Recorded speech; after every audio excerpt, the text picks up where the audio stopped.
अस्सलामुअलैकुम। अब हम क्लास 11 के फ़िज़िक्स का दूसरा लेक्चर स्टार्ट कर लेते हैं। हमारे पास थे फंडामेंटल एंड डिराइव यूनिट। उधर से हम अपना लेक्चर स्टार्ट कर लेते हैं कि फंडामेंटल यूनिट क्या होता है और स्टैंडर्ड यूनिट क्या होता है। फंडामेंटल यूनिट, जिस तरह हम बेस फिज़िकल यूनिट्स की बात कर रहे थे, तो फिज़िकल यूनिट्स हमारे पास फंडामेंटल यूनिट बोलते हैं, उसको हम फंडामेंटल नहीं। In a mechanism, there are physical quantities like mass, length, and time, which are called fundamental physical quantity, etc. And the unit of these physical quantities are called fundamental physical unit. जिस तरह हमारे पास length, mass, time, temperature, ये हमारे पास क्या थे? Electric current, luminous intensity, quantity of matter, इसको हम क्या बोलते हैं? फंडामेंटल फिज़िकल क्वांटिटी, या यूनिट को हम फंडामेंटल यूनिट बोलते हैं। फंडामेंटल यूनिट बोलते हैं। फंडामेंटल यूनिट हमारे पास these quantities are called fundamental quantities because they are independent of each other. ये किसी पर डिपेंड नहीं कर रहा है। जिस तरह हमारे पास न्यूटन आ गया और डेराइव यूनिट आता है, या प्रेशर आ गया और डेराइव यूनिट आता है, और दूसरे यूनिट पर डिपेंड कर लेता है अपनी यूनिट को। लेकिन ये फंडामेंटल यूनिट जो है ना, ये दूसरे पर डिपेंड नहीं कर रहे हैं, क्योंकि इसी से डेराइव यूनिट बनते हैं। ये डेराइव यूनिट इसी के मल्टीप्लाई या डिवाइड से मिलके बनते हैं। Consider the two rod of same length. दो राडें सेम लेंथ है उसका, one of the them is thick and the other is thin. It means the mass of the thick rod is more than the mass of the thin rod. This is the length of an object is independent of the mass. मास पर depend नहीं करते। दोनों का measurement हम किससे कर लेते हैं? लेंथ से, मीटर से।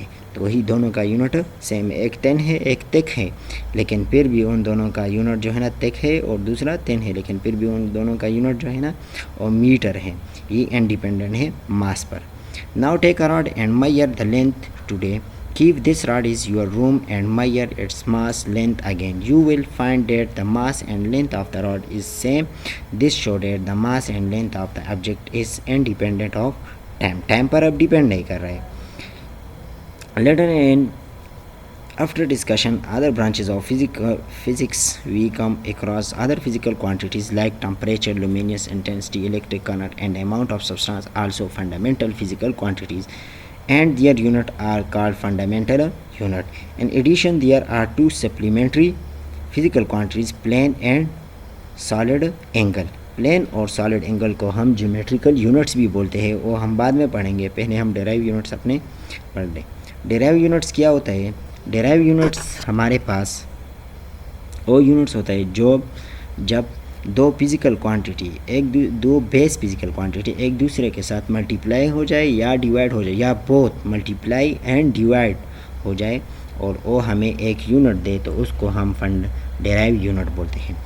Any physical quantity which can be derive from the fundamental quantity. Fundamental quantity का मतलब है base physical quantity. By multiplication और dividing them is called derive physical quantity, and its units is called derive units. For example speed में दो physical quantity है, fundamental quantities है, एक distance दूसरा time. Distance divided by T, distance divided by time is equal to length divided by time. दो fundamental units है. Since the physical quantity speed can be derived from the fundamental quantity, hence speed is a derived physical quantities.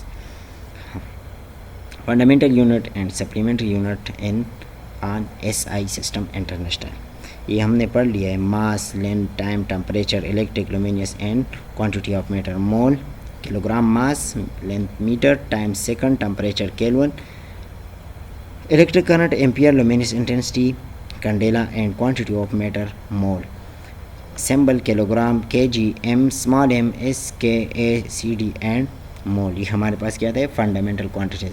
For example हमारे पास मास आ गया kilogram की जगह दूसरे ग्राम में, सिर्फ ग्राम में आ गया, तो हम उसको क्या करेंगे? उसको हम जो है ना किलोग्राम में कन्वर्ट कर लेंगे. आगे हम पढ़ेंगे कि एसेसिबल एंड इनवेरिएबल हमें लाजमी होना चाहिए क्वांटिटीज़ में. इस सिस्टम इंटरनेशनल क्वांटिटीज़ में हमें एसेसिबल एंड इनवेरिएबल होना चाहिए. और आगे हम पढ़ेंगे कि एसेसिबल एंड वेरिएबल क्या होता है. सप्लीमेंट्री यूनिट हमारे पास क्या है? प्लेन एंगल है, दूसरा सॉलिड एंगल है. सप्लीमेंट्री फिजिकल क्वांटिटीज़ हमारे पास दो है, एक प्लेन एंगल और दूसरा सॉलिड एंगल। प्लेन एंगल हमारे पास रेडियन आता है और दूसरा स्टेरेडियन आता है। Some derive unit of system international. ये प्लेन एंगल और स्टेरेडियन सॉलिड एंगल हम डिटेल में पढ़ेंगे नेक्स्ट लेक्चर में। फिजिकल क्वांटिटीज़ हमारे पास डेराइव फिजिकल क्वांटिटीज़। फोर्स मैंने पहले ही बता दिया है, न्यूटन के किसके बराबर, किलोग्राम मीटर पर सेकंड स्क्वायर। न्यूटन किसके बराबर होता है, किलोग्राम मीटर पर सेकंड। इसमें कितने यूनिट हो, बेस यूनिट आ गए, फंडामेंटल यूनिट। किलोग्राम 1, मीटर 2 और पर मीटर स्क्वायर 4। 2 किलोग्राम मीटर 2 और सेकंड स्क्वायर तो 4 आ गए। जिस तरह work energy joule, power watt, electric potential, electric capacity, magnetic flux etcetera. The derived units, these are the derived units.